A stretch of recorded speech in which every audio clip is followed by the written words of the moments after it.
second hour of Peace of Mind, the show that talks about the physical, emotional, and intellectual pieces of health and wellness. Here's your host, Greg Deichler. Welcome to the second hour of Peace of Mind. I'm your host, Greg Deichler. We're here with Brenda Harper and Dr. Mark Rasmus. We are talking about sleep and all the different health effects that come from that. If you want to get a hold of me, my practice is Promising Horizons Counseling and Assessment. You can get a hold of us at 3500330, or you can go see us on the web at www.promisinghorizons.com. Let me ask a question there. Because one of the things that I've found when I recommend people do a sleep study, is they're like, oh, I just can't imagine anything more miserable than having to do that. I'll never be able to sleep somewhere else. And inevitably they'll come back and they'll say, I can't believe it. I went to sleep in a few minutes.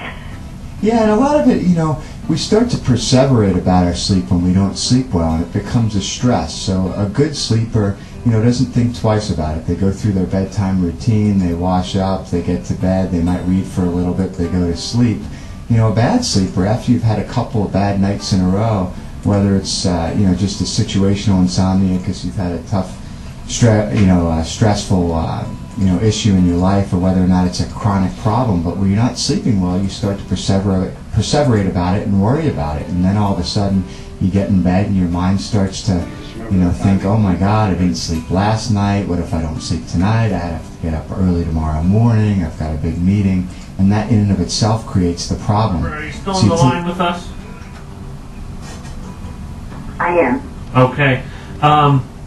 So did you have some questions specifically for Dr. Rasmus about maybe what you're experiencing and whether or not a sleep study would be helpful for you? Well, to be honest with you, when I got in the car, I had just turned on the station. You guys were talking about sleep, and I thought, well, this is something that I've been really struggling with. I looked at my thyroid was really off, and I know talking about thyroid, I know it can be very complicated. I feel like when I try to read about it, I'm reading Chinese a little bit. But he was thinking that because of the thyroid was so off that my body was putting out so much reverse T3 that was probably one reason why I wasn't sleeping.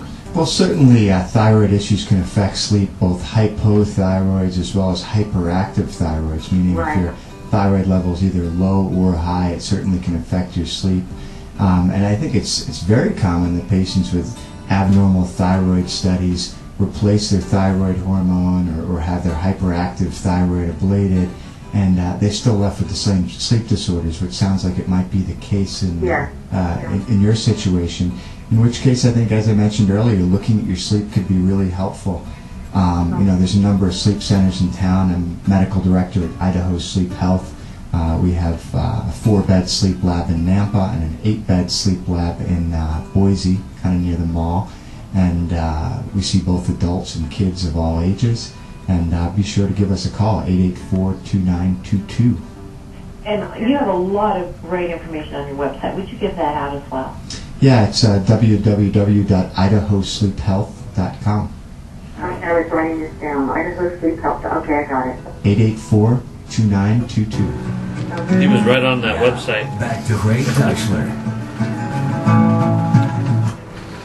Welcome to the second hour of Peace of Mind. I'm your host, Greg Deichler, and we are here with Brenda Harper and Dr. Mark Rasmus, and we're talking about sleep and how it affects our general health and wellness and all the different aspects of sleep. And why is sleep such a big component of ADHD? Well, I think I started to mention earlier that stereotypically when we talk about sleep deprivation, adult males when they're sleep deprived are sleepy, adult females are generally fatigued, and children when they're sleep deprived are inattentive or hyperactive. And there's been a number of clinical trials looking at children that snore or children with ADHD and looking to see how they sleep. We know that if you look at children that have been diagnosed with attention deficit hyperactivity disorder, if they snore over 50% of them have some degree of sleep disorder breathing or sleep apnea. And one of the joys in treating sleep apnea in kids is generally it's a one and done sort of phenomenon, being that you bring them in, you show that they have obstructive sleep apnea. First line therapy is you take out their tonsils and their adenoids, and 50 to 70% of those kids are completely fixed. Of those that aren't fixed with taking out their tonsils and adenoids, we send them to an orthodontist who tries to widen the roof of their mouth with an expander device, and that fixes up to 90% of them, and it's the vast minority of children with obstructive sleep apnea that wind up with CPAP machines, as adults typically do. Another interesting study looked at middle school kids, and I think it was 6th, 7th, and 8th graders, and they looked at the bottom quartile of the class, the lowest 25% of the class in terms of their grades, and they found that over 10% of those kids had obstructive sleep apnea.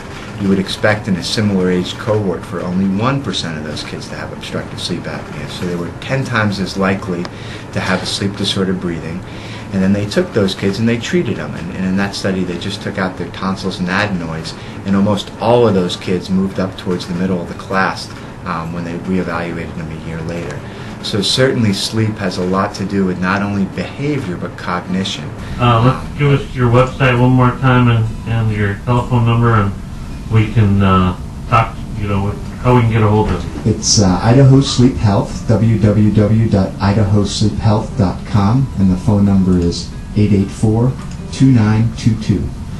And in our last minute, I just wanted to remind people of our class, how to avoid marrying a jerk or jerkette, for singles and singles again. If you want to participate in our class or look at us, you can go to our website at www.promisinghorizons.com. You can sign up through us or through the City of Meridian.